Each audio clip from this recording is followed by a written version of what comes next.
अस्सलाम वालेकुम। 11,800 फुट की बुलंदी पर मैं इस वक्त मौजूद हूँ और 11,800 फुट की बुलंदी पर जब इसका जिक्र होता है तो आपके जहन में, ये सुनने वालों के जहन में सिर्फ एक ही मुकाम आता है और वो पीर चनासी का मुकाम है। एक ऐसा मुकाम कि जो मुजफ्फराबाद शहर वालों के लिए ख़ास तौर पर किसी भी जन्नत से कम नहीं है। अंदरूनी शहर पूरा हफ्ता गर्मी से लोग तड़प रहे होते हैं, उसके अलावा काम की थकावट होती है और हमेशा लोगों की ये कोशिश होती है, चाहे वो जवान हों,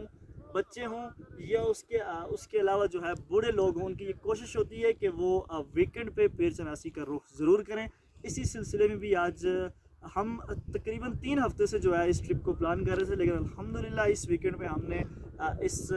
ख्वाब को आप कह लें कि अमली जामा पहनाया है और बिल्कुल हम इस वक्त पीर चनासी के मुकाम पर दाईं तरफ आप देखें तो एक छोटी सी कढ़ाई जो है हम अपने ही खाने के लिए बना रहे हैं। उसके अलावा मैं तमाम लोगों से गुजारिश करूंगा कि जब भी आप पीर चनासी का रुख करें तो ख़ास तौर पर आप यहाँ पे सफाई का ख़ास ख्याल रखें, लोगों के साथ, मकामी लोगों के साथ, टूरिस्ट पुलिस के साथ आप तावन करें ताकि जो है यहाँ की खूबसूरती, माहौल तो गंदा होता ही है यहाँ पे कूड़ा क्रिकेट की वजह से, लेकिन